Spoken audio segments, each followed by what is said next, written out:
নমস্কার বন্ধুরা, dream garden YouTube চ্যানেলের আবার একটি নতুন ভিডিওতে আপনাদের প্রত্যেককে স্বাগত। বন্ধুরা, আপনাদের সামনে এই যে গাছগুলো, বড় বড় গাছগুলো দেখতে পাচ্ছেন, এই গাছগুলো হচ্ছে আমার গাঁদা গাছ। এই গাছগুলো আমি এপ্রিল মাসে লাগিয়েছিলাম। অর্থাৎ আমার যে গাঁদা গাছ, গরমের যে গাঁদা চাষ, দেখবেন এর আগে আমার চ্যানেলে অলরেডি 3টি ভিডিও আপলোড করা আছে এই গাছগুলি নিয়ে। অতিরিক্ত গরমের জন্য আর পরবর্তীতে ভিডিও আপলোড করা যায়নি। তা যাই হোক, এর পরবর্তী অর্থাৎ আজকে যে 4র্থ পর্ব আপনাদের সামনে আমি এনেছি, এবং এই প্রখর গ্রীষ্মে তীব্র যে দাবদাহ এবং তীব্র যে দহন, সত্যি কথা বলতে কি এই তীব্র গরমে এইরকম ধরনের একটা গাছ পরিচর্যা করা এবং তাকে ঠিক এরকম একটা পর্যায়ে নিয়ে যাওয়াটা সত্যি খুব চ্যালেঞ্জিং ব্যাপার। আমরা হয়তো প্রত্যেকেই জানি যে এই গাঁদা গাছ ইজি টু গ্রো একটা গাছ, কিন্তু সত্যি কথা বলতে কি এই গরমের দিনে এই গাছ করাটা সত্যি দারুণ একটা চ্যালেঞ্জের ব্যাপার, এবং এই চ্যালেঞ্জটা আমি সত্যি খুবই উপভোগ করেছি। এবং আজকে যখন আমি এই ভিডিওটি আপনাদের সামনে শেয়ার করছি, তখন দেখুন এই গাছের মধ্যে কিন্তু অলরেডি আস্তে আস্তে কুড়ি আসতে শুরু করেছে, এবং অলরেডি এই গাছের মধ্যে ফুল ফোটাও শুরু হয়ে গেছে। পুরো গাছগুলো আপনাদের একবার দেখাই। যারা প্রথম থেকে ভিডিওগুলো দেখেছেন তারা দেখবেন যে এই গাছগুলোর শুরুর দিকে কীরকম পজিশান ছিল, অর্থাৎ কীরকম চেহারা ছিল, এবং প্রায় 2 মাস পর আজকে যখন এই ভিডিওটা আমি শ্যুট করছি, আজকে এসে এই গাছগুলোর কি পরিস্থিতি দেখতেই তো পাচ্ছেন। বিরাট বড় হয়ে গেছে, এবং বিরাট বড় হওয়ার সঙ্গে সঙ্গে এই গাছ কিন্তু প্রচুর ঝাঁকড়াও হয়েছে। দেখুন, আপনাদের দেখানোর জন্য আমি এই একটা গাছ দেখাই। এই যে একটা গাছ দেখুন, এই টবের মাত্র 6 ইঞ্চি এই একটা পটে লাগানো গাছ, এর হাইট যতটা হয়েছে, এবং এই গাছ দেখুন ওভারঅল যে গাছের গ্রোথ এবং গাছের যে সমস্ত ডালপালা, দেখলেই বুঝতে পারবেন যে গাছটা কতটা হেলদি হয়ে আছে। এবং এই গাছ কিন্তু এই মুহূর্তে পুরোপুরি ফুল দেওয়ার জন্য একেবারে রেডি হয়ে আছে। তবে বন্ধুরা, এই গাছগুলির সঙ্গে দীর্ঘদিনের আমার যে জার্নি, প্রায় 2.5 মাসের মতো যে জার্নি, তা সেই 2.5 মাসের জার্নিতে আমি যেটুকুনি উপলব্ধি করেছি সেই কথাগুলোই আমি আপনাদের সামনে বলছি। কারণ শীতকালে এই গাছে ফুল আনা বা এই গাছের মেনটেনেন্স যতটা সহজ, এই গরমের দিনে, বিশেষ করে এই যে প্রখর গরম এপ্রিল মে, এই যে 2 মাসের যে প্রবল যে তাপপ্রবাহ, এই তাপপ্রবাহে এই গাছ বাঁচিয়ে রাখাটাই ছিল কিন্তু সবথেকে বড় চ্যালেঞ্জ। এবং সেখান থেকে আজকে এরকম একটা গাছ তৈরি করা সত্যি খুব গর্বের ব্যাপার। তো যাই হোক, এই গাছ করতে গিয়ে বিভিন্ন সময় বিভিন্ন রকম সমস্যার সম্মুখীন হতে হয়েছে। যেহেতু গরমের গাছ, সেই জন্য এই গাছের সবথেকে বড় যে সমস্যাটা ছিল না, সেই সমস্যা হচ্ছে এই গাছের ক্লোরোফিলের ঘাটতি। দেখুন, এই গাছগুলি এই মুহূর্তে যতটা ডিপ সবুজ রং আপনারা দেখতে পাচ্ছেন, কিন্তু মাঝে মাঝে দেখতে পাবেন এই যে পাতা হলুদ হয়ে যাওয়া, বা এই যে পাতা ফ্যাকাশে হয়ে যাওয়া, এই যে বিভিন্ন ধরনের যে সমস্যা।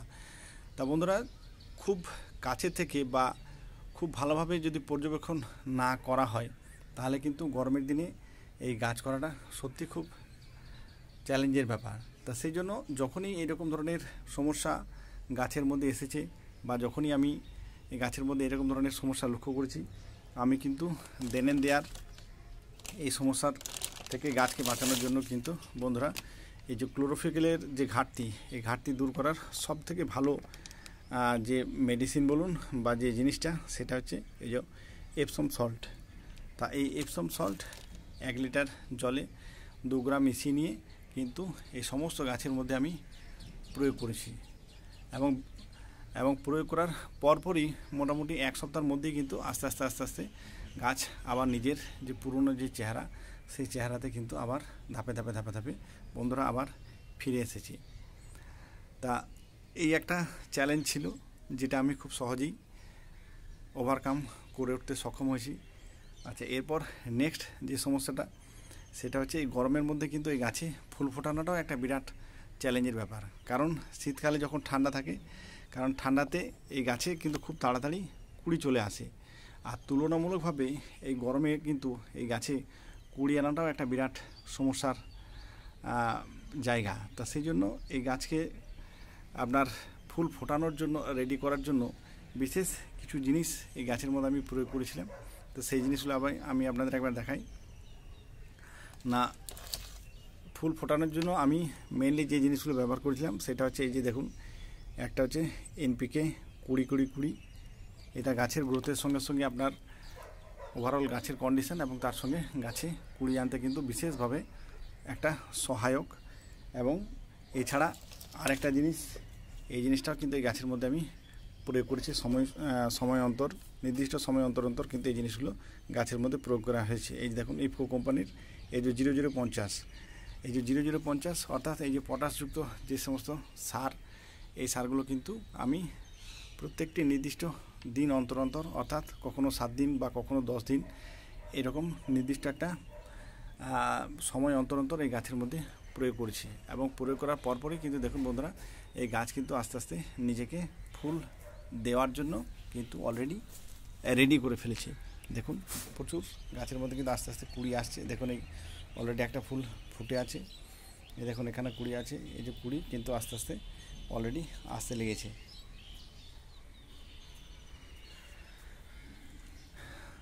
এছাড়াও এই গাছের আরও কিছু সমস্যা, যেমন পোকামাকড়ের যে সমস্যা, তীব্র গরমেও কিন্তু এই গাছের মধ্যে পোকামাকড়ের উপদ্রব কিন্তু প্রচুর ছিল। তা সেই জন্য আমরা ন্যাচারালি, আমরা যারা বাগানি বা যারা বাগান করি, তা সেই জন্য আমাদের কাছে মোটামুটি প্রত্যেকের কাছেই কিছু বেসিক যে সমস্ত মেডিসিন আমরা সমস্ত গাছের মধ্যেই প্রয়োগ করে থাকি, যেমন কাকা, সুপার সোনাটা বা কনফিডার, যে সমস্ত ওষুধ আমরা সাধারণত ব্যবহার করি। কেবলমাত্র এই সমস্ত ওষুধ প্রয়োগ করেই কিন্তু এই গাছকে বা এই গাছগুলোকে আমি কিন্তু রোগমুক্ত রাখতে সক্ষম হয়েছি। আমার 6টা গাছ ছিল, দেখবেন প্রথমেই আপনাদের সঙ্গে যখন আমি ভিডিও করেছিলাম আমি দেখিয়েছিলাম, সেই 6খানা গাছই আজকেও আমি আপনাদের সঙ্গে শেয়ার করছি। এবং এই মুহূর্তে গাছগুলোর অবস্থা দেখুন, হাইট অনেকটা বেড়ে গেছে, এবং হাইট বাড়ার সঙ্গে সঙ্গে গাছ প্রচুর ঝাঁকড়া হয়েছে, এবং গাছের দেখুন আস্তে আস্তে কিন্তু এবার কুড়িও আসতে শুরু হয়ে গেছে। তা যাই হোক বন্ধুরা, আমার গরমের যে এই গাছের প্রতি যে একটা চ্যালেঞ্জ ছিল বা আমার নিজের যে পরিশ্রম, এই পরিশ্রমটা কিন্তু অলরেডি সফল হতে শুরু করেছে। তা বন্ধুরা, যে সমস্ত বাগানের বন্ধুরা এই গরমের দিনে এরকম ধরনের যদি গাঁদা গাছ আপনারা করতে চান, তাহলে আমার যে সমস্ত ভিডিও এই চ্যানেলের মধ্যে আপলোড করা আছে, ওই ভিডিওগুলো আপনারা ফলো করবেন। এবং যে সমস্ত কথা আমি এই ভিডিওর মধ্যে আমি বলেছি, সেই কথাগুলো ফলো করলেই কিন্তু এত সুন্দর, এত ঝাঁকড়া এবং এত ভালো গাছ কিন্তু অতি সহজেই আপনারাও করতে পারবেন।